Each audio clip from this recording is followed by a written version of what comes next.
So yun mga kalapatids, no, welcome back to my channel. So mga kalapatids, ngayon mag-aabang na uli tayo ng pauwian natin galing Lopez, Quezon. First pan lap race, no. So hanggang maaga ngayon, kauwi ko nga lang 6:28 AM. Mag-aatambay na ako dito, papakainin ko muna yung mga breeders natin. Kaya kung gusto niyo ako samahan, let's go.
Minutes later.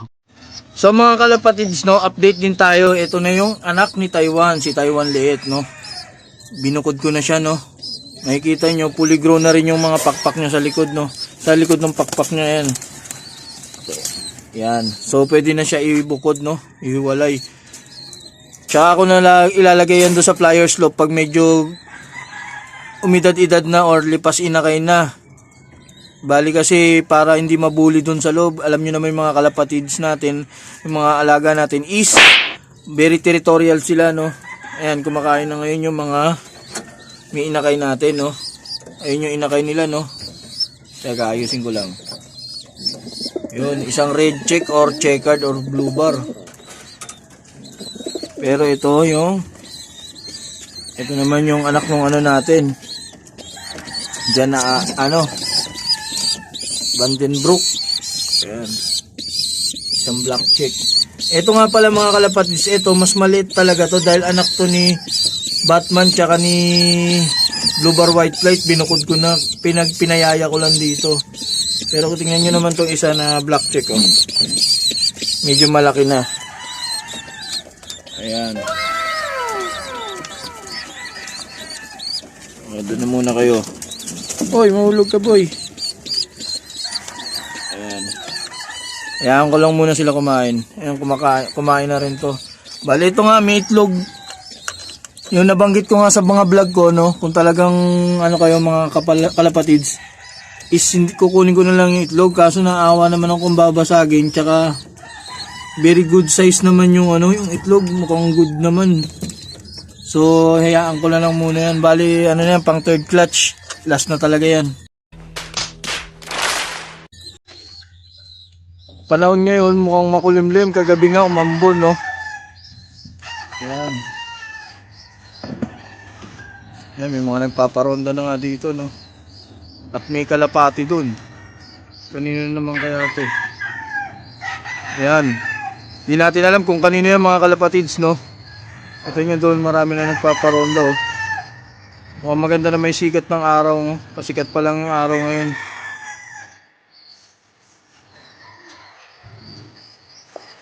Yan, maraming kasi nagkakalapati dito sa lugar natin, eh. Dito mukhang makulimlim.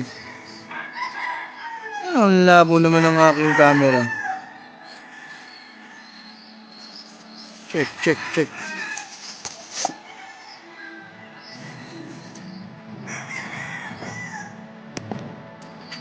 Yun, mino din. Yan mga kalapati natin dito, mga alaga natin, gutom na yung mga yan kasi pag umaga nga pinapakain ko na yan, tapos hapon na uli. Yun nga pala mga kalapatids, no, may bahagi ko lang sa inyo, no. Meron tayong number 1 na laging nagko-comment sa mga videos natin, pati sa Facebook ko, pinipm ako, nakalimutan ko lang yung pangalan niya. Is siya mga kaparak, no? Si Romel yata, kung pagkakatanda ko. Bali bukas, pupunta siya dito sa atin, maglo-lot visit. bibigyan ko rin siya ng isang gift bird. Oh my God! Wow! Kasi nag-PM siya sa akin kung meron daw akong available na kakalagang 200 pesos. Ang sabi ko sa kanya, yung 200 pesos ibili niya na lang ng patoka para sa mga ibon niya at bibigyan ko na lang siya ng ibon. So ang bala ko ibigay sa kanya is itong anak ni Red Check para hindi naman tayo mapahiya, no? Anak to ni Uno. Ayan. Yan ang ibibigay natin sa kanya na pangmalakasan natin. Naka-perso ban pa yan. Yan nga yung dapat i-pre-flight natin. Kaso, tumigas nga yung ulo. Ayan. Kasi itong si Kidlat is, ano yan mga kaparak, ano na yan, hen. So, kailangan ko itabihan talaga pati ito. Mga hen. So, kailangan natin ng mga hen na mga magano. Ayun na nga si Damulag, hindi ko na sinama kasi nga, yung nasira yung pakpak niya kaya napilitan tayo na si Black Check yung ilaban natin dito sa first pan lap race ng APR na club natin, no. Etong kakaibang nakita ko, ay nako. No.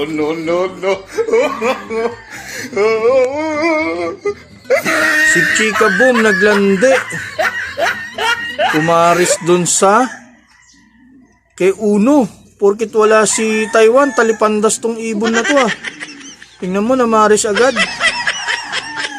Kagabi lang nawala si Taiwan dahil sinalang nga natin sa karera. Ayan, pumaris siya kay Uno. Naku po, patay ka pagbalik ni Uno, salawahan ka. Ilang muna mga kalapatids, no? Mamaya na lang uli. Mag-almusal muna tayo at mag-aabang. One eternity later.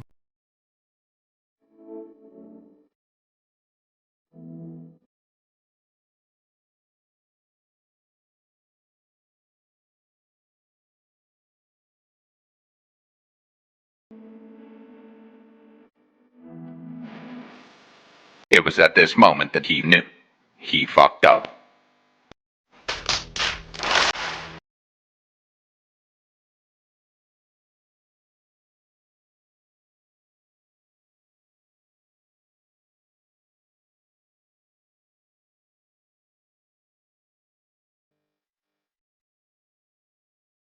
Five minutes later. At yun na nga mga kaparak, no, update lang. Ang sabi nung APR is 7:28 AM nila ni-release sa Lopez, Quezon. So 7:40 ngayon AM, abang-abang tayo, mahigit 10 minutes na po yung nakalipas. So ginawa ko ngayon, maglilinis muna ako ng kulungan para kahit papano hindi naman nakakahiya dun sa mga warriors natin pag uwi. Is yung iuwi nilang lop is malinis kagad, no. Yun lang muna mga kaparak, abang-abang tayo. Busy si Paraklet mga kalapatids, no. Nag-aabang tayo ngayon, no. Vlogger, busy siya mag-abang sa mga ibon natin, sa mga warriors natin. Abang-abang tayo. Marami na kasing mga dumadaan na ibon, no. Abang-abang tayo, sana makapagpauwi tayo. Yun lang muna mga kalapatids, abang pa kami. Focus muna tayo sa pag-aabang. Babalikan na lang namin kayo mamaya mga kalapatids. A little longer than a few minutes later. Hello sir. Yes po sir. Bio Pigeons po si Sir Allen. Yes sir, sige po. Pwede naman po mag-visit po dyan sa Bio Pigeons sa invitation nyo sir. Kaso ngayon po is hindi ako pwede dahil nag-aabang po tayo ng mga pauwian kong ibon ng galing sa fan race po sa APR po. Sige po sir, ite-text ko po kayo, tapos kung may mga maisasama po akong kalapatids natin dito, isisasama ko po. Sige po sir, thank you po Sir Allen. Bali, thank you rin po sa Bio Pigeons tsaka sa mga foreign supplier po natin mga sir. Sige po sir, ite-text ko po kayo kaagad kung kailan po ako pwede mag-visit dyan sa Bio Pigeons. Salamat po sir, bye bye. Isa tayo sa mapalad na tinawagan ni Sir Allen ng Bio Pigeons Bio Research. So, isiset ko lang yon kasi hindi na tayo pwede mag-visit ngayon dun sa kanya kasi nga, nag-aabang tayo ng mga pauwian natin na ibon galing sa fan race. First lap pa lang kasi. So, kung papala rin, i-update ko kayo mga kalapatids kung kailan tayo maglo-loft visit dun sa Bio Pigeons. So, yun lang muna mga kalapatids. Babalik muna ako pag-abang-abang.